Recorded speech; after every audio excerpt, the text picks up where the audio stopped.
Hi everyone, मेरे YouTube channel LT classes पर आप सभी का स्वागत है। जैसा कि आपको पता होगा कि कुछ ही महीनों में आपका एसएससी जीडी का पेपर होने वाला है। इसके लिए हम लोग 2024 का previous year question bank solve करेंगे, प्रैक्टिस करेंगे, जो कि आने वाले परीक्षाओं में आपके लिए क्या होगा, परिणामी सिद्ध होगा। ये जैसा कि आप जानते हैं कि पर सब्जेक्ट 20-20 क्वेश्चन आते हैं, तो हम लोग सबसे पहला सब्जेक्ट रीजनिंग उठाते हैं। जैसा कि इसमें दिया है सेम वैसा ही हम लोग करेंगे और आप सभी हमारे साथ बनेंगे। अगर आपको ये वीडियो पसंद आया तो आप लाइक, शेयर और सब्सक्राइब करेंगे। आइए हम रीजनिंग की शुरुआत करते हैं। एक निश्चित कूट भाषा में फोर्स को 8, 3, 0, 5, 2 लिखा जाता है, गेम्स को 4, 2, 7, 6, 1 लिखा जाता है और फोरम को 0, 8, 9, 5, 7 लिखा जाता है। तो उसी कूट भाषा में सी को क्या लिखा जाएगा?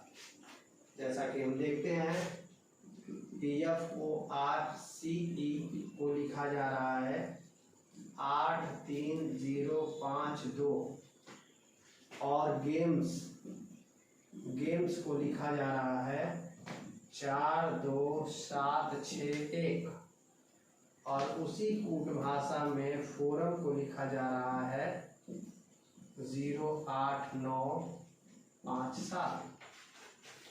जैसा कि हम जानते हैं कि हम सभी को पता होगा अल्फ़ाबेट का नंबरिंग। इसको 6 कहा जाता है, इसको 15, इसको 18, इसको 3 और इसको 5, जबकि यहाँ पर कुछ भी ऐसा नहीं है, न ही गुणा भाग जोड़ घटाने से भी ऐसा आ सकता है। इसका मतलब कि हम लोग ऐसा करेंगे कि इनकी आपस में हम करेंगे तुलना करेंगे। तो यहाँ भी F दिया है, यहाँ भी F दिया है, यहाँ भी O दिया है, यहाँ भी O दिया है, यहाँ भी R दिया है, यहाँ भी R दिया है। इसका मतलब कि ऐसे 3 नंबर यहाँ भी सेम होने चाहिए। हमने तुलना किया तो हमें पता चला कि 8, 8 सेम है, 0, 0 सेम है और 5, 5 सेम है। इसका मतलब कि अब यहाँ जो CE बच गया है, यहाँ पर हमारा उसको रिप्रेजेंट करेगा 3 और 2। फिर हम इसकी तुलना इसके साथ करेंगे। यहाँ पर हम देखते हैं कि यहाँ पर भी E दिया हुआ है और यहाँ पर भी E दिया हुआ है और दोनों में हमारा क्या दिया हुआ है, 2, 2 दिया हुआ है। कि अब जानते हैं कि हमारे पास सिंपल बच गया, जो यहाँ पर C बच गया और उसके लिए हमारे पर यहाँ पर क्या बच गया, 3 बच गया। अतः हम कह सकते हैं कि C बराबर कितना होगा, 3 होगा, जो कि ऑप्शन नंबर ए है। चलिए अगले क्वेश्चन की शुरुआत करते हैं। क्वेश्चन नंबर 2, जैसा कि क्वेश्चन नंबर 1 था। दिए गए विकल्पों में से किन्हीं 2 संख्याओं को आपस में बदलने पर निम्नलिखित समीकरण सही होगा। यहाँ पर समीकरण दिया हुआ है, इसमें किसी 2 नंबर को इंटरचेंज करेंगे। इंटरचेंज करने के बाद देखेंगे कि हमारा वो वैल्यू सही आ रहा है कि नहीं। यहाँ पर जो हमारा समीकरण दिया हुआ है वो है कि 8 × 9 / 4 + 5 - 3 = 2। यहाँ पर जो पहला ऑप्शन है उसमें पहला ऑप्शन है हमारा 2 और 5। इनका आपस में हम बदलाव करेंगे तो ये हो जाएगा 8 पूरा में 9 आगे 4 प्लस 5 की जगह हम 2 रखेंगे और 2 की जगह हम 5 रखेंगे। यहाँ इसको काटेंगे, 2 बार में जाएगा ये, यहाँ 18 हो जाएगा प्लस 2 - 3 = 5 हो जाएगा। 18 2 20 हो जाएगा, -3 = 5 हो जाएगा, जैसा कि 17 = 5 हो जाएगा, जो कि आपस में 10 = 5 होगा। मतलब कि ये सही नहीं होगा। इसका मतलब कि ऑप्शन 1 मेरा क्या है, गलत है। चलिए चलते हैं दूसरे ऑप्शन की ओर। ऑप्शन नंबर 2 है 8 और 4। इन दोनों को आपस में हम लोग इंटरचेंज करते हैं, 8 और 4 को। ये हो जाएगा 4 × 9 / 8 + 5 - 3 = 2। जैसा कि हम जानते हैं यहाँ पे कटेगा तो ये 2 हो जाएगा, तो ये 9/2 हो जाएगा प्लस 5 - 3 = 2। जैसा कि आप जानते हैं इसको आगे जाएंगे तो ये सही नहीं है, इसलिए हम लोग तुरंत इसको रोककर ऑप्शन नंबर 3 को चेक कर लेंगे, क्योंकि इतना उलझाऊ ऑप्शन नहीं देगा। जो ऑप्शन देगा बहुत सटीक देगा। ऑप्शन नंबर 3 मेरा जो है 3 और 9 है और 9 है। यहाँ 3 और 9 को हम लोग आपस में क्या कर लेंगे, चेंज कर लेंगे। 8 गुणा में 3 हो जाएगा, डिवाइडेड बाई 4 हो जाएगा, plus 5 minus 9 is equal to कितना हो जाएगा, 2 हो जाएगा। ये 4 से कट जाएगा, 2 बार में हो जाएगा, ये 6 हो जाएगा, plus 5 minus 9 is equal to कितना हो जाएगा, 2 हो जाएगा। जैसा कि हम जानते हैं ये 11 माइनस 9 इज इक्वल टू 2 हो जाएगा, और 11 में से 9 जाएगा तो कितना हो जाएगा, जो कि ऑप्शन मेरा सी क्या है, सही है। तो इसका ऑप्शन सी क्या है, सही है। चलिए अगले क्वेश्चन पर चलते हैं, जो कि नॉन वर्बल है। कोई ग्राफ दिया हुआ है, इस पे ऐसे 2 रेक्टेंगल जैसा बनाया है, आकृति बनाया है। अगले ग्राफ में 2 रेक्टेंगल बनाया है, हॉरिजॉन्टल है, और 2 परपेंडिकुलर कर दिया है। अगले ग्राफ में 2 हॉरिजॉन्टल है, सेम पहले जैसा है, फिर परपेंडिकुलर है, फिर हॉरिजॉन्टल है। नेक्स्ट वाले में हॉरिजॉन्टल है, परपेंडिकुलर है, फिर हॉरिजॉन्टल है, फिर परपेंडिकुलर है। तो पूछ रहा है कि नेक्स्ट में कौन होगा। यहाँ जैसा कि हम ऑप्शन देखते हैं, जैसा कि हम देख रहे हैं कि पहले हॉरिजॉन्टल कर रहा है, फिर परपेंडिकुलर किया है, फिर हॉरिजॉन्टल किया है, फिर परपेंडिकुलर किया है। तो इसके बाद जो ऑप्शन होगा यहाँ पर वह हॉरिजॉन्टल करेगा। क्या करेगा, हॉरिजॉन्टल करेगा। और जैसा कि हमारे पास ऑप्शन नंबर 4 में ऐसा अवेलेबल है, क्योंकि हम ज़्यादा ऑप्शन नहीं बनाएंगे क्योंकि वीडियो जो है कि सीमित समय के लिए है। तो यहाँ हमारे पास ऑप्शन 4 में ऐसा मौजूद है, हॉरिजॉन्टल है, परपेंडिकुलर है, फिर हॉरिजॉन्टल है, फिर परपेंडिकुलर है, फिर हॉरिजॉन्टल, फिर यहाँ पर परपेंडिकुलर है, फिर यहाँ पर हॉरिजॉन्टल हो जाएगा। तो ऑप्शन नंबर 4 हमारा क्या हो जाएगा, सही हो जाएगा। जैसा कि आप देख सकते हो क्वेश्चन। अगले क्वेश्चन की ओर चलते हैं। चलिए चलते हैं अगले क्वेश्चन की ओर। 5 मित्र एलेक्स, बेन, क्रिस, डेविड और एमा एक वृत्ताकार मेज के चारों ओर केंद्र की ओर मुख करके बैठे हैं। एलेक्स बेन के ठीक दाईं ओर बैठा है, क्रिस या डेविड के बगल में एलेक्स नहीं बैठा है। डेविड एमा के ठीक दाईं ओर बैठा है, क्रिस के ठीक दाईं ओर कौन बैठा है या बैठी है। ऑप्शन हमारे पास यहाँ दे चुके हैं। जैसा कि हम जानते हैं कि 5 मित्र दिया है और किधर बैठे हैं, एक वृत्ताकार मेज की ओर। क्वेश्चन नंबर 4 है। तो एक वृत्ताकार मेज की ओर है और केंद्र की ओर मुख बैठे हैं। तो ये 4 मित्र हैं। कितने मित्र हैं, 4 मित्र हैं, और ये केंद्र की ओर मुख करके बैठे हैं। ठीक है ना, 5 मित्र हैं और यहाँ सबका नाम दे दिया है। तो सबका पहला पहला अल्फाबेट हम लोग लिख लेंगे। एलेक्स के लिए AX लिख देंगे, बेन के लिए B लिख देंगे, क्रिस के लिए C लिख देंगे, डेविड के लिए D लिख देंगे और एमा के लिए AM लिख देंगे, ताकि हमें आसानी होगी यहाँ बैठाने में। ये सीटिंग अरेंजमेंट में ऐसा क्वेश्चन किया जाता है, ऐसे ये अटेम्प्ट किया जाता है। कह रहा है कि एलेक्स बेन के ठीक दाईं ओर बैठा है। यहाँ क्वेश्चन बड़ा आसानी से शुरुआत किया कि एलेक्स जो है बेन के ठीक दाईं ओर बैठा है। तो बेन हमारा यह होगा, और जानते हैं कि हम जब भी केंद्र के रुख करके बैठे हैं तो ये हिस्सा दायां हो जाता है और ये हिस्सा बायां हो जाता है। हमारा दायां दायां होता है और हमारा बायां बायां होता है। तो एलेक्स जो है वो बेन के ठीक दाईं ओर बैठा है, मतलब यहाँ पर बेन हो जाएगा, एलेक्स जो यहाँ एलेक्स हो जाएगा। ठीक है ना। तो हमारे 2 लोग बैठ चुके हैं। आगे कह रहा है कि क्रिस या डेविड के बगल में एलेक्स नहीं बैठा है, कि क्रिस या डेविड के बगल में एलेक्स नहीं बैठा है। तो एलेक्स के बगल में तो यहाँ बेन है, तो यहाँ बात खत्म। तो क्रिस या डेविड जो है कि यहाँ पर नहीं बैठेंगे, मतलब C या D यहाँ पर नहीं बैठेंगे। हमारे पास ऑप्शन जब C D नहीं बैठेंगे तो यहाँ पर कौन बैठेगा, तो यहाँ पर बैठेगा AM बैठेगा, मतलब कि एमा बैठेगी। और हमारे पास क्रिस और डेविड है, इनके बारे में क्या दे रहा है कि डेविड एमा के ठीक दाईं ओर बैठा है। डेविड जो है एमा के ठीक दाईं ओर बैठा है। तो एमा के ठीक दाईं ओर इधर हो जाएगा, तो यहाँ डेविड हो जाएगा। हमारा जो बचेगा वो क्रिस इधर हो जाएगा। तो हमसे पूछा है कि क्रिस के ठीक दाईं ओर कौन बैठा है, तो ये क्रिस है और इसके ठीक दायां ओर, दायां मतलब कि इस ओर और बायां मतलब कि इस ओर, तो ठीक दाएं ओर कौन बैठा है, तो बेन बैठा है, जो कि ऑप्शन में देखेंगे तो ऑप्शन नंबर ए में आ जाएगा आपका बेन बैठा है। चलिए अगले क्वेश्चन पर चलते हैं। अगला क्वेश्चन 5वां है, निम्नलिखित प्रश्न में दिए गए विकल्पों में से श्रृंखला से लुप्त संख्या का चयन कीजिए। यहाँ पर एक श्रृंखला दिया हुआ है, क्वेश्चन नंबर 5 है 142, 150, 123, 187, 62, वाट। हमारे पास जो ऑप्शन है तो आप देख रहे हैं, ये है कोडिंग डिकोडिंग का ही चैप्टर आएगा, सीरीज में आएगा ये। तो हम देख रहे हैं कि यहाँ पर इंक्रीज हुआ है, यहाँ पर डिक्रीज हुआ है, फिर यहाँ पर इंक्रीज हुआ है, फिर यहाँ पर डिक्रीज हुआ है। इसका मतलब है कि कोई संख्या यहाँ पर जोड़ी जा रही है और कोई संख्या घटाई जा रही है। ऐसा तभी पॉसिबल होता है। तो हम अगर इन दोनों के बीच का गैप करेंगे तो यहाँ पर 8 हो जाएगा। यहाँ पर दोनों का अगर बीच का हम गैप करें तो ये 27 हो जाएगा, ठीक है ना।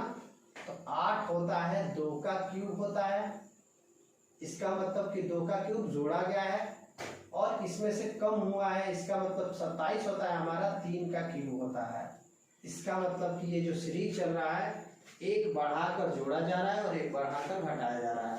इसका मतलब अगली जो संख्या होगी इसमें इंक्रीज हुई है, इसका मतलब यहाँ भी जो होगा वह +4 का क्यूब इसमें क्या किया गया होगा, जोड़ा गया होगा, और अगली जो संख्या होगी उसमें से 5 का क्यूब क्या किया हो गया होगा, माइनस किया हो गया होगा, ठीक है ना। तब हमारा 62 है होगा। अब अगली संख्या क्या होगी, तो अगली संख्या हमारा 6 का क्यूब क्या करेंगे, हम +8 करेंगे, और 6 का क्यूब हम जानते हैं कि कितना होता है, तो 6 का क्यूब होता है हमारा 216, जो कि हम 62 में क्या करेंगे, ऐड करेंगे, तो हमारे सामने एक संख्या बनेगी 278। तो 278 अगर देखेंगे तो ऑप्शन नंबर बी में दिया हुआ है 278 दिया हुआ है। ऑप्शन नंबर बी क्या होगा मेरा, सही होगा। चलिए चलते हैं अगले क्वेश्चन पर। क्वेश्चन नंबर 6 है,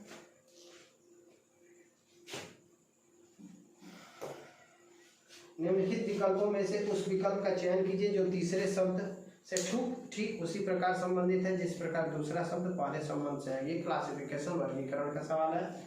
साइकिल पैडल से रिलेटेड है, तो कार किससे रिलेटेड है, तो हम जानते हैं कि साइकिल पैडल से चलता है, तो कार किससे चलेगा, हथौड़ा से, करछा से, पहिया से और दरवाजा से। जानते हैं आप, ऑप्शन नंबर बहुत आसान है, ये साइकिल है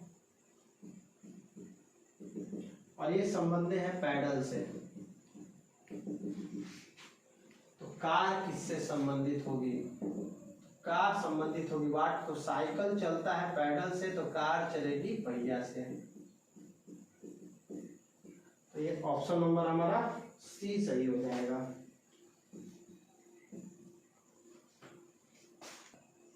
चलिए अगला क्वेश्चन चलते हैं 7वां। निम्नलिखित में से कौन सी संख्या दी गई श्रृंखला में प्रश्न चिन्ह के स्थान पर आएगी। क्वेश्चन नंबर 7 है 8, 18, 38, 78,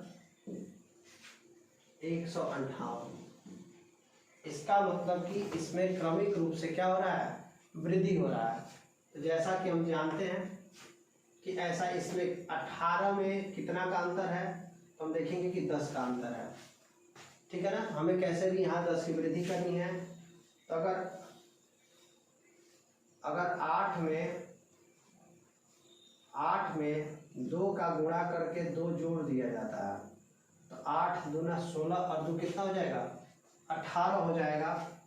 और यहाँ भी अगर सेम ऐसा प्रोसेस किया जाता है, तो 18 में अगर गुणा 2 करके 2 जोड़ देते हैं, तो 18 दूना 36 होगा, 36 2 कितना हो जाएगा, 38 हो जाएगा। इसका मतलब कि मेरा ये प्रोसेस सही है। सेम यही काम हम आगे भी कर देंगे, और 158 में हम गुणा 2 करके और +2 कर देंगे, और 158 में 2 मल्टीप्लाई करके 2 जोड़ देंगे, तो इसमें हो जाएगा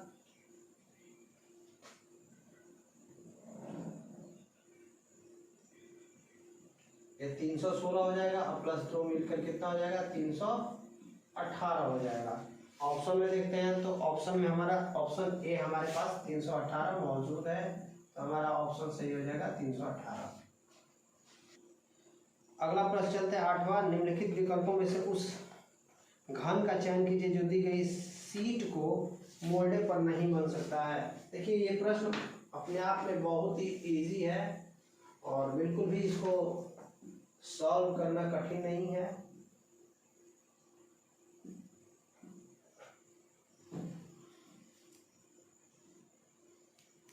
यहाँ है 0, ये प्लस है, ये माइनस है, ये प्रतिशत है और एक्सक्लेमेशन का चिन्ह है, ये एट द रेट है।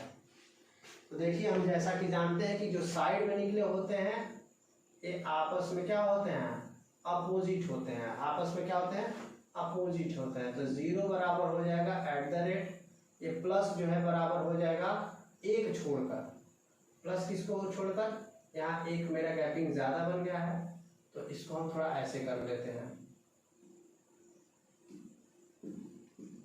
तो ये 1 छोड़कर आपस में क्या होते हैं अपोजिट होते हैं। तो प्लस हमारा अपोजिट हो जाएगा प्रतिशत के और माइनस अपोजिट हो जाएगा हमारे एक्सक्लेमेशन के। अब हम ऑप्शन देखेंगे और जिन भी ऑप्शन में अगर अपोजिट वाले अगर आमने सामने सतह पर नहीं होना चाहिए, जो अपोजिट है वह एक साथ सतह पर नहीं लिखना चाहिए, तो यहाँ पर हमारे पास जो पहला ऑप्शन है उसमें हम ऑप्शन बनाएंगे, यहाँ पर प्लस है, यहाँ पर प्रतिशत है और यहाँ पर एट द रेट है। अब देखेंगे प्लस, अगर यहाँ पर प्लस दिया है तो प्रतिशत नहीं देना चाहिए, तो प्रतिशत नहीं दिया है और हमसे यही पूछा है कि कौन सा नहीं बनाया जा सकता है। तो ये फिगर जो है कि बिल्कुल ऑप्शन ए ही मेरा सही हो गया। ऑप्शन ए नहीं बनाया जा सकता है क्योंकि अगर ये सही होता तो ये दोनों आपस में पास में नहीं देते, अपोजिट कभी भी एक साइड में नहीं होते हैं जैसा कि यहाँ पर दिया गया है। तो हमारे प्रश्न सॉल्व हुआ। अगला प्रश्न चलते हैं, प्रश्न संख्या 9। दिए गए शब्दों को उसी क्रम में व्यवस्थित कीजिए जिस क्रम में वे अंग्रेजी शब्दकोश में आते हैं। ये भी एक अपने आप में बहुत ही आसान सवाल हो जाता है। पहला जो इसमें है वो है डियर है, दूसरा जो है वो उसमें डीन है, तीसरा जो है ऑप्शन है वो उसमें डील है, चौथा ऑप्शन जो है इसमें डीड है, डेड है, पांचवा जो है ऑप्शन है वो है डेथ है। तो सबसे पहले हम ऐसा काम करते हैं कि जो कॉमन है उसको हम खत्म करते हैं। तो डी ई ए हमारा डी ई ए खत्म हो जाएगा, यहाँ पर गेम खत्म हो जाएगा, ठीक है ना। अब जो अल्फाबेट में पहले आता है वो पहले नंबर पे होगा, जो बाद में आता है। यहाँ पर हमारा टी है, हम जानते हैं कि ये 20 नंबर पर आता है, ये 4 नंबर पर आता है, ये 12 नंबर पर आता है, ये 14 नंबर पर आता है और ये 18 नंबर पर आता है। तो निश्चित तौर पर ये पहले नंबर पर होगा, तो ऑप्शन 4 पहले आएगा। अब देखते हैं क्या ऑप्शन में ऐसा है। ऑप्शन में 2 ऑप्शन में है जो 4 पहले हैं, उसके बाद 4 के बाद 3 3 2 2 ऑप्शन हमारे पास हैं। यहाँ आप लोग देखने का प्रयास कीजिए सवाल को कैसे जल्दी बनाया जाता है। तो ऑप्शन ए और ऑप्शन सी को देखते हैं हम लोग। यहाँ 4 3 2 5 1 है, यहाँ भी है 4 3 2 1 5 है। इसका मतलब कि 4 3 2 4 3 2 की तो बात ही नहीं करनी, आखिरी 2 अक्षर को हमको क्या करना है, मिलाना है।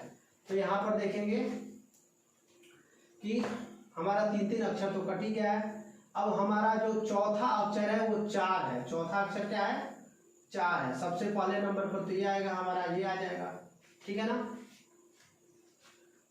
अब हम दूसरे नंबर पे देखेंगे तो डी के बाद क्या आता है, तो हमारा डी के बाद देखते हैं 18 14 12 आ जाएगा, तो 3 आ जाएगा। तो 4 के बाद कितना आ जाएगा, हमारा 3 आ जाएगा। 4 के बाद हमारा 3 आना चाहिए, ठीक है ना। तो ये हो गया, ये हो गया। और 12 के बाद हमारा 14 होना चाहिए, इसका मतलब कि हमारे पास 2 होना चाहिए। और 14 के बाद 18 है और यहाँ पर 20 है, तो हमारे पास क्या होना चाहिए, 18 पहले आएगा, मतलब कि ऑप्शन 1 पहले आएगा। इसका मतलब कि इसके हिसाब से 4 3 2 और 1 होगा, क्या होगा 1 होगा। तो हमारा ऑप्शन नंबर सी सही जाएगा, ऑप्शन 1 गलत हो जाएगा। अगले क्वेश्चन पर चलते हैं। निम्नलिखित प्रश्न में दिए गए विकल्पों में से संबंधित अक्षर युग्म का चयन कीजिए। यहाँ पर हमारे पास दे दिया है, ये भी वर्गीकरण का ही सवाल है, कोडिंग डिकोडिंग भी है, KW है, FR है, रिलेटेड है, ये किससे कौन सा पेयर जो है कि इनके बराबर होगा। तो देखेंगे यहाँ पर है K, यहाँ पर है 6, दोनों में कितने का डिफरेंस है, माइनस का 5 का डिफरेंस है। यहाँ पर है 23 और यहाँ पर है 18, कितने का डिफरेंस है, माइनस का 5 का डिफरेंस है। इसका मतलब कि हमें ऑप्शन में से वैसे ऑप्शन को सिलेक्ट करना पड़ेगा जिसमें कि -5 का डिफरेंस हो।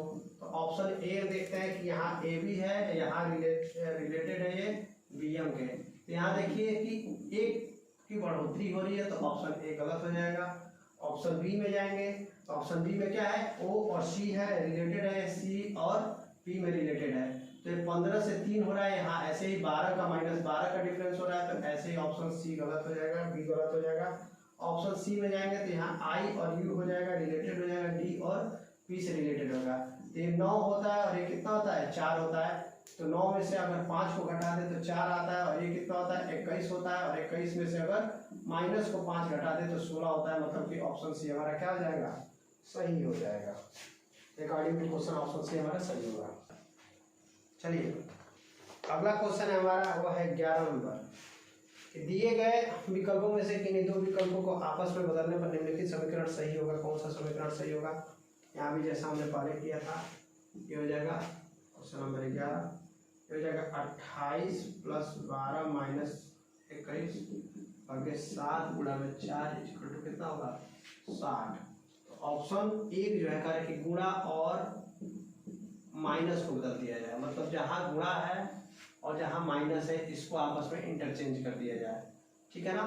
तो हो जाएगा नया जो सीरीज बनेगा वो बनेगा 28 + 12 और यहाँ पर हो जाएगा गुणा में 21 भागे 7 - 4 इक्वल टू कितना हो जाएगा, 60। तो अगर हम भाग देंगे तो यहाँ कितना हो जाएगा, 3 हो जाएगा, यहाँ हो जाएगा 28 और प्लस 36 हो जाएगा, माइनस का 4 बराबर कितना होगा, 60। 36 60 करेंगे तो 6 हो जाएगा, 4 हो जाएगा। तो हमको लग रहा है कि ऑप्शन ए ही मेरा सही हो जाएगा। तो हो जाएगा 60 बराबर कितना हो जाएगा, 60। और जैसा कि देखें कि ऑप्शन ए ही मेरा सही हो गया, मतलब ऑप्शन ए में ही हमारा आंसर आ चुका है। हम आगे की तलाशी नहीं करेंगे। अगला क्वेश्चन है 12 नंबर। निम्नलिखित प्रश्न विकल्पों में दी गई उस आकृति का चयन कीजिए जिसे प्रश्न चिन्ह के स्थान पर रखा जा सकता है। यहाँ नॉन वर्बल है और कुछ बॉक्स हैं, कुछ आकृतियाँ हैं, इनको हम देख लेंगे। क्वेश्चन नंबर 12 है, इसमें क्या है कि ऐसा एक बॉक्स है, फिर एक बॉक्स है, फिर एक बॉक्स है 3, फिर एक बॉक्स है और फिर एक बॉक्स है 8। इसमें हम देखेंगे कि एक सिंपल लाइन खींची गई है। इसमें देखेंगे कि इस लाइन में एक वृद्धि की गई है, पहले परपेंडिकुलर थी, फिर हॉरिजॉन्टल आई है, फिर परपेंडिकुलर हो गई है, और यहाँ पर ये एक स्क्वायर के रूप में बन गई है। तो अगला स्टेप कौन सा होगा, निश्चित तौर पर अगला तो मेरा ये होगा ही, अगला तो होगा ही, उसके बाद इसमें कोई वृद्धि होगा। तो जब हम ऑप्शन देखते हैं तो हमारे पास चारों ऑप्शन में से बाकी जो ऑप्शन होते हैं ऐसे ही देखने में वो गलत लग जाते हैं। सिर्फ एकमात्र जो ऑप्शन बी है वो हमारा सही दिया हुआ है। कैसे, आप भी देखकर समझ सकते हैं कि यहाँ एक स्क्वायर है, उसके बाद एक सिंगल लाइन की वृद्धि की गई है। इसका मतलब कि अगले स्टेप में ऐसा आकृति बनेगा, एक स्क्वायर बनेगा, फिर इसको ऐसे हॉरिजॉन्टल किया जाएगा, फिर अगले आकृति में ऐसा बनेगा कि ऑलरेडी एक स्क्वायर रहेगा ही, और फिर इस हॉरिजॉन्टल को फिर परपेंडिकुलर किया जाएगा, और फिर अगले वाले बॉक्स में ऐसा किया जाएगा कि स्क्वायर है, फिर हॉरिजॉन्टल, फिर परपेंडिकुलर, फिर और ऐसे एक बॉक्स में 2 स्क्वायर हो जाएंगे। हमारा ऑप्शन नंबर बी सही हो जाएगा।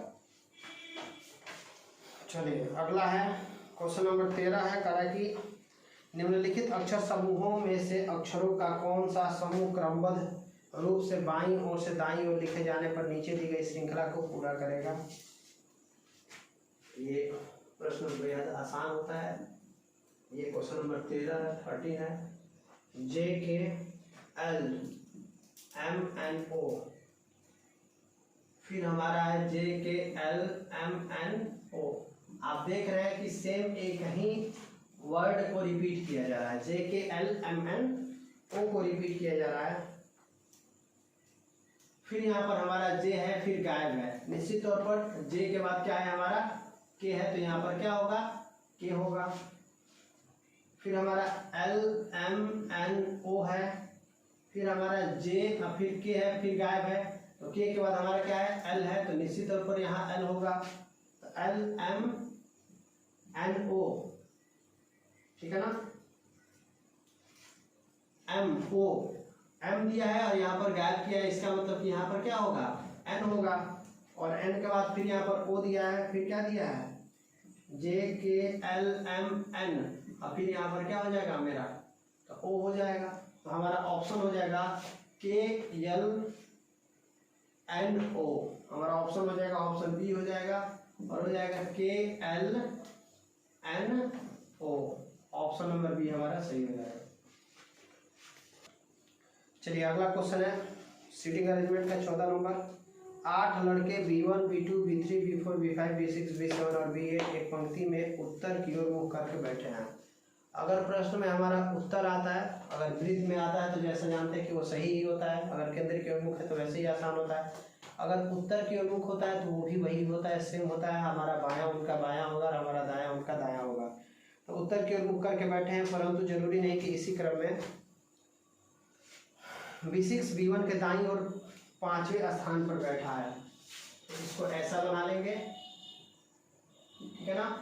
और इसमें कितने लड़के हैं टोटल, इसमें 8 लड़के हैं, तो 1 2 3 4 5 6 7, और यहाँ क्या हो जाएगा 8, यहाँ टोटल लड़के हैं, ठीक है ना। कह रहा है कि B6 B1 के दाईं ओर से 5वें स्थान पर बैठा है। B6 कहीं भी बैठा लेते हैं, खुद ही पता चल जाएगा। जो B6 है वह B1 के दाईं ओर, तो B1 के दाईं ओर मतलब इधर 5वें स्थान पर बैठा है। तो 1 2 3 4 5, यहाँ पर कौन है B6 है, ठीक है। B4 B5 के दाईं ओर से 5वें स्थान पर बैठा है। B4 जो है, अब हम लोग तो थोड़ा सावधान हो जाएगा। B4 जो है B5 के दाईं ओर से 5वें स्थान पर बैठा है। 1 2 3 4 और 5वें स्थान पर B4 मेरा बैठा हुआ है। जिससे बोला जाता है उसको छोड़कर काउंटिंग करते हैं, तो B5 से बोल रहा है तो B5 को छोड़ देंगे, बाकी का काउंटिंग करेंगे। 1 2 3 4, 5वें स्थान पर हमारा B4 बैठा हुआ है। B5 B1 के ठीक दाईं ओर बैठा है, और जो B5 है वो B1 के ठीक दाईं ओर बैठा है। तो B1 के ठीक दाईं ओर बैठा है, इसका मतलब कि यहाँ पर B5 बैठा है। अब B5 जब यहाँ बैठा है तो 1 2 3 4 5 दिक्कत हो रहा है, इसका मतलब कि सब टोटल यहाँ पर B1 होगा और यहाँ पर B5 हो जाएगा, ठीक है ना। तब B1 के हिसाब से एक क्रम ये भी पीछे हो जाएगा, B6 यहाँ होगा। क्वेश्चन पढ़ने से ही हमको पता चलता है। कह कि B8 B4 के बाईं ओर से तीसरे स्थान पर बैठा है।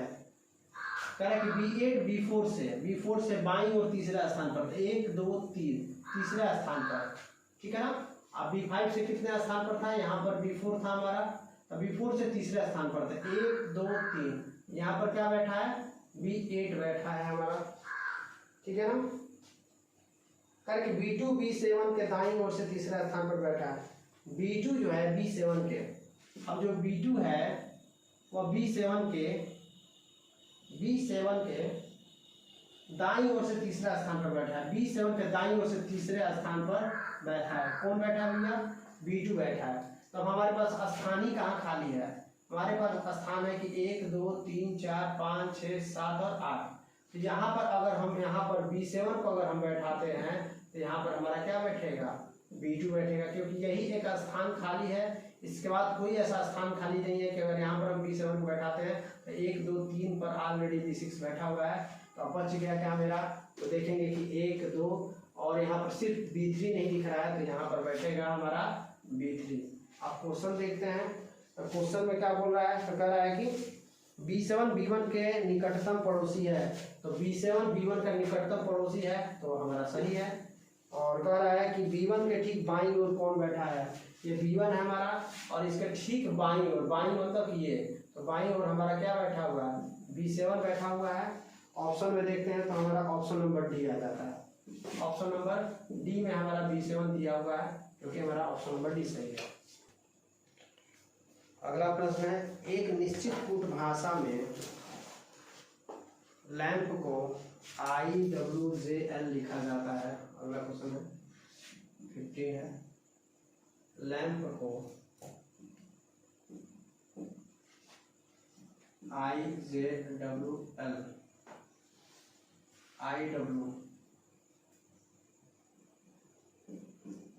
लिखा जाता है। उसी कूट भाषा में लॉग्स को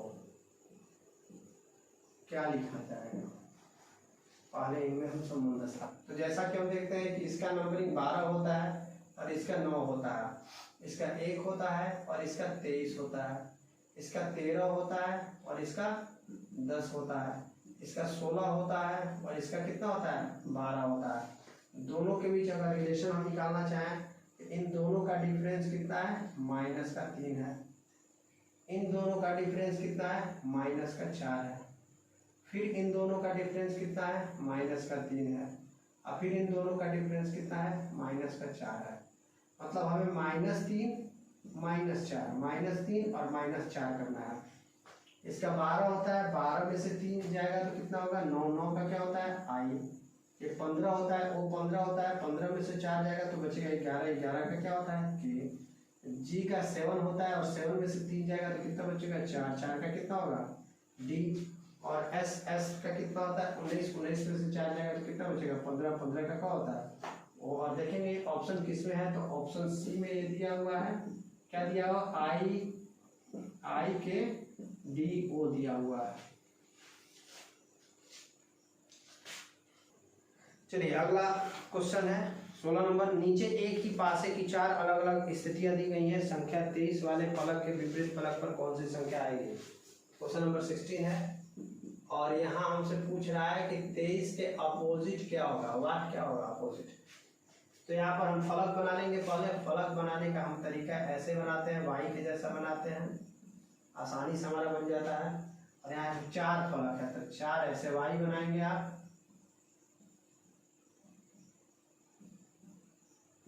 डाइस बनाने का तरीका आप लोग जानते होंगे, अगर आप रीजनिंग पढ़े हो तो थोड़ा बहुत, नहीं तो यहाँ से तो आप सीख ही लेंगे, ठीक है ना। पहले डाइस में हमारा दिया है 25, फिर यहाँ दिया है 23 और फिर दिया है यहाँ 22। मतलब आसान तरीका आप लोग को बताएंगे, एकदम से आसान, बिना किसी परेशानी का, बिना किसी प्रयास का आपको ये सवाल बन जाएगा। थोड़ा सा भी आपको मेहनत नहीं करना पड़ेगा, थोड़ा सा भी एफर्ट नहीं करना पड़ेगा, बस ध्यान से देखिए कैसे एक जादू होगा और जादू के बाद आंसर आपके हाथ में होगा। देखिए जैसा कि हम पहले भी डाइस बता चुके हैं कि जो भी अपोजिट होते हैं, साइड होते हैं, वो कभी भी सामने नहीं आते हैं। तो अगर यहाँ पर हमसे 23 का अपोजिट पूछ रहा है तो यहाँ पर 23 है तो 23 का अपोजिट कभी भी 25 और 22 नहीं होगा। तो जहाँ जहाँ 25 और 22 है वो तो खत्म हो गया। यहाँ 25 है, यहाँ पर और 25 कहीं है नहीं, और कहीं 25 नहीं है। फिर देखिए यहाँ पर एक 23 यहाँ पर है तो 23 के सामने दे दिया है 25, 22, इसका मतलब कि ये इसके अपोजिट नहीं होंगे। यहाँ पर भी दे दिया है 23 तो इसका भी अपोजिट 21 और 26 नहीं होगा। तो यहाँ पर 25 और 22 नहीं होंगे, इसके 25 और 22 ये अपोजिट नहीं होंगे, ठीक है ना। वैसे ही सेम यहाँ पर 23 दिया है तो इसका अपोजिट 21 और 26 नहीं होगा। तो जहाँ जहाँ 21 और 26 है वो काट दीजिए, जो होगा 21 नहीं होगा। तो आपको देख रहे हैं कि सारा ऑप्शन आपका निगलेक्ट हो चुका है और मात्र एक ही ऑप्शन बचा हुआ है, 21 और 26 भी कट जाएगा और एक ही ऑप्शन आपका बच रहा है, यहाँ भी 24 बच रहा है और यहाँ भी 24 बच रहा है। इसका मतलब कि 23 का अपोजिट कितना होगा, 24 होगा। बिना किसी मेहनत के, बिना किसी फॉर्मूले के आपका आंसर आ चुका है। चलिए बढ़ते हैं अगले क्वेश्चन की ओर। क्वेश्चन नंबर 17 है, कि निम्नलिखित में कौन सा अक्षर संख्या समूह दी गई श्रृंखला में प्रश्न के स्थान पर आएगा। तो यहाँ पर एक अगला प्रश्न है 17 है, और देखिए बड़ा इजी प्रश्न दिया है, जैसा कि आप जानते हैं ये जीडी का प्रश्न है। तो जीडी में जो है कि ज़्यादा टफ प्रश्न नहीं आते हैं, बस थोड़ा बहुत बेसिक आता है। ये ULP है और ये 12 है यहाँ पर, और ये V है, N है और S है और 14 है, और यहाँ पर है W, P, V और 16 है, और यहाँ पर है X है, R है, Y है और 18 है, और आगे है क्वेश्चन मार्क है, आगे है क्वेश्चन मार्क। ये गाइस हम लोग को दिया हुआ है, तो ध्यान देंगे इस पर। तो यहाँ देख रहे हैं कि 10 है, 12 है, 14 है, 16 है और 18 है। तो अगला जो हम लोग का ऑप्शन होगा उसमें क्या होना चाहिए, 20 होना चाहिए। यहाँ देखिए ये 13 दिया हुआ है, ये 16 दिया हुआ है, मतलब कि 3 की वृद्धि की गई है।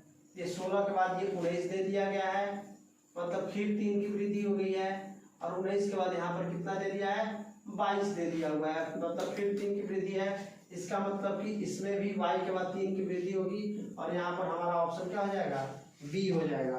अब देखते हैं, अगर ऐसा ऑप्शन हमारे पास मौजूद है, तो ऐसा ऑप्शन हमारे पास सिर्फ एक ही मौजूद है, जो ऑप्शन सी है, उसमें 20, और यहाँ पर ऐसा पूरा ऑप्शन लिख देते हैं। जो ऑप्शन सी है उसमें y है, t है, b है और 20 है। हमको अंत का 2 ही अक्षर मिला लिए और हमारा काम हो गया, हम आगे तक प्रयास करेंगे नहीं। चलिए अगला क्वेश्चन 18 है।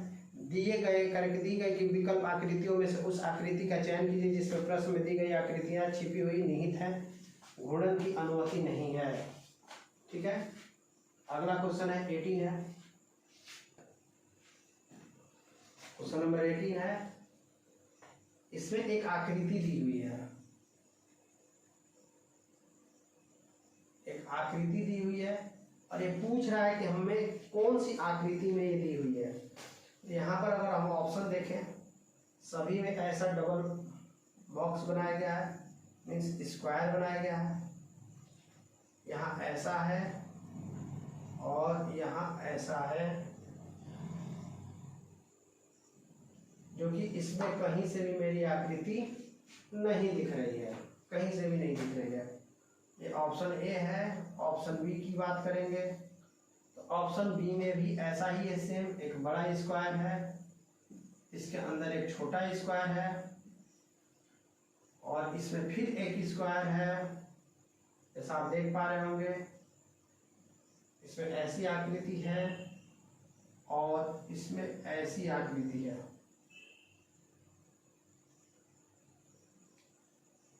ठीक है, तो आप देख पा रहे हैं कि ऐसी आकृति, ऐसी आकृति, ऐसी आर्क करके आकृति कहीं भी ऐसी दिख नहीं रही है।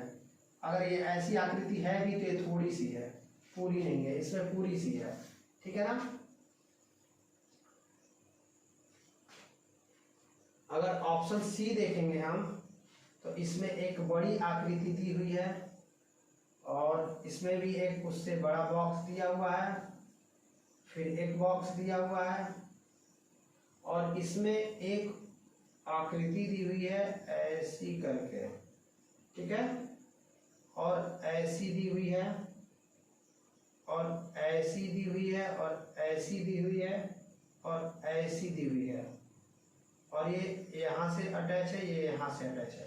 तो आप देखेंगे कि मेरी आकृति यहाँ पर साफ तौर पर आपको दिख रही है, मेरी आकृति साफ तौर पर आपको यहाँ पर दिख रही है।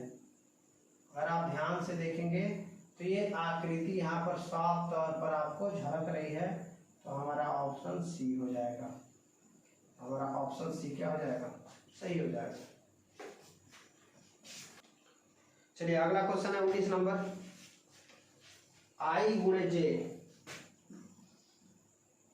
आई गुणा जे, इसका अर्थ है कि आई जे की माँ है, आई जे की माँ है, मतलब जब गुणा रहेगा तो ये वाली फीमेल रहेगी। ठीक है, ध्यान दीजिए, बड़ा आसान है। आई प्लस जे, इसका मतलब है कि आई जे का पति है, आई जे का पति है। इसका मतलब जब प्लस रहेगा तो ये प्लस हो जाएगा, मतलब कि ये मेल हो जाएगा। मेल के लिए हम लोग प्लस साइन लगाते हैं, फीमेल के लिए हम लोग माइनस साइन लगाते हैं। अगला है कि आई डिवाइडेड जे, इसका अर्थ है आई जे की बहन है, मतलब जब डिवाइड रहेगा भागा रहेगा तो फिर ये फीमेल हो जाएगी। और ये रहेगा, अगला है कि आई माइनस जे का अर्थ है कि आई जे का भाई है, भाई है। इसका मतलब कि जब माइनस रहेगा तो ये क्या हो जाएगा, मेल हो जाएगा। अब अगला हमारे पास व्यंजक दे दिया है कि Q divided x plus y multiply z. इसमें पूछ रहा है कि Q का Z से क्या रिलेशन है। Q का Z से मतलब Z Q को क्या कहेगा, Z Q को क्या कहेगा। तो आप देख रहे हैं कि ये डिवाइड है और डिवाइड हमारा यहाँ है, मतलब कि ये माइनस होगा और ये क्या होगा, जो भी होगा। यहाँ इसके बारे में डिफाइन नहीं किया, डिफाइन इसके बारे में किया है। तो डिवाइड में क्या करा है कि ये इसका बहन है, मतलब Q इसकी बहन है, Q इसकी क्या है, बहन है साफ तौर पर। अगला कह रहा है कि x जो है कि प्लस वाई है, x प्लस वाई है। और प्लस में क्या है, ये मेल है, इसका मतलब कि ये पुरुष है, तो ये भाई बहन हो गए। और जो है कि पति है, ये इसका पति है, तो ये इसका पति हो गया, तो ये इसकी पत्नी हो गई। तो ये आपस में पति पत्नी हो गए और ये उसकी बहन हो गई, ठीक है। अगला कह रहा है कि y multiply by Z, y multiply by Z. तो मल्टीप्लाई को क्या कहते हैं हम, ये फिर माइनस हो जाएगा, मतलब फीमेल हो जाएगी। और इसकी माँ है, ये जो है इसकी माँ है, मतलब ये इसको भाई बोलेगी और इस भाई की ये बीवी है, पत्नी है। और इस पत्नी का ये बच्चा है, तो ये बच्चा इसका भी होगा और ये बच्चा इसका भी होगा। तो ये बच्चा इसको क्या कहेगा, तो ये बच्चा इसको क्या कहेगा। तो ऑप्शन में देखते हैं कि पत्नी की बहन कहेगा। पत्नी की बहन कहाँ से हो जाएगा, ऑप्शन ऐसा है ही नहीं, ऑप्शन नंबर ए ऐसा होगा नहीं, ठीक है ना, क्योंकि इसकी तो बच्चे की शादी ही नहीं है, तो पत्नी है ही नहीं। दूसरा कहेगा कि बेटी हो जाएगा, नहीं ये बेटी नहीं होगा, क्योंकि ये तो इसकी बुआ हो गई, बुआ हो गई। तीसरा ऑप्शन कहेगा, ऑप्शन सी, कि वो पत्नी कहेगा, जब इसकी शादी नहीं हुई है तो ये पत्नी ही नहीं कहेगा। और ऑप्शन डी कहेगा कि पिता की बहन कहेगा, ये पिता की बहन। तो ये ऑप्शन सही है, ये जो है इस लड़के के पिता की बहन है, क्योंकि ये जो है इसका पिता है और ये पिता की क्या है, बहन है। तो ऑप्शन नंबर डी क्या हो जाएगा, सही हो जाएगा। निम्नलिखित, अगला क्वेश्चन है, निम्नलिखित प्रश्न में 3 कथन और उसके बाद 1 और 2 क्रमांकित 2 निष्कर्ष दिए गए हैं। कथन निष्कर्ष का सवाल है। दिए गए कथनों को सत्य मानते हुए चाहे वह सामान्यतः ज्ञात तथ्यों से भिन्न प्रतीत होते हो, निश्चय कीजिए कि दिए गए निष्कर्षों में से कौन से निष्कर्ष करें कि कथनों को तार्किक रूप से अनुसरण करता है। करें कि कथन एक, ये क्वेश्चन नंबर कितना है, 20 है, क्वेश्चन नंबर 20 है। करा कि कथन एक जो कह रहा है, स्टेटमेंट एक जो कह रहा है, इसमें स्टेटमेंट एक कह रहा है कि सभी बल्ले गेंद हैं, कि जितने भी बल्ले हैं वो सब क्या है, सभी बल्ले गेंद के अंदर आ जाएंगे।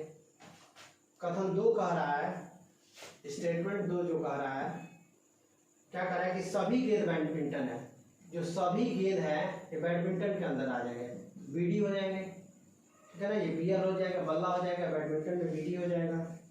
अब कह रहा है कि कथन 3 कह रहा है, स्टेटमेंट 3 जो कह रहा है कि सभी बैडमिंटन कह रहा है कि विकेट है, सभी बैडमिंटन किसके अंदर में है, विकेट के अंदर में है। अब निष्कर्ष हमारे ये कह रहा है, कंक्लूजन ये कह रहा है, कंक्लूजन एक जो हमारा कह रहा है, वो कंक्लूजन एक हमारे ये कह रहा है, कंक्लूजन एक कह रहा है कि सभी बल्ले विकेट हैं, कि सभी बल्ले विकेट हैं। हाँ बिल्कुल सही है, क्योंकि विकेट के अंडर में है, तो हमारा कंक्लूजन एक सही है। कंक्लूजन 2 जो कह रहा है हमारा कि कुछ बैडमिंटन बल्ले हैं। हाँ ये बल देखिए, ये पूरा बैडमिंटन है मेरा और इसमें से ये बल्ला है, ये पूरा बैडमिंटन है, ये मेरा क्या है, बल्ला है। तो पूरे बैडमिंटन का कुछ हिस्सा क्या है, बल्ला है। तो कंक्लूजन 2 भी मेरा सही है। इसमें ऑप्शन ए जाएगा कि निष्कर्ष 1 और 2 दोनों अनुसरण करते हैं, तो ऑप्शन नंबर 1 जाएगा। और इसी के साथ हमारा रीजनिंग आज का क्या होगा, समाप्त हो गया। अगर आपको वीडियो पसंद आया है तो लाइक शेयर और सब्सक्राइब कीजिए। आगे भी हमारे साथ बने रहिए, ऐसे ही मेहनत करते रहेंगे जब तक एग्ज़ाम नहीं होगा, आखिरी दिन तक हम यहाँ करते रहेंगे। और आप मेरे साथ जुड़ेंगे तो निश्चित तौर पर हम कह रहे हैं कि आपका नंबर कुछ इंक्रीज होगा, ज़रूर होगा।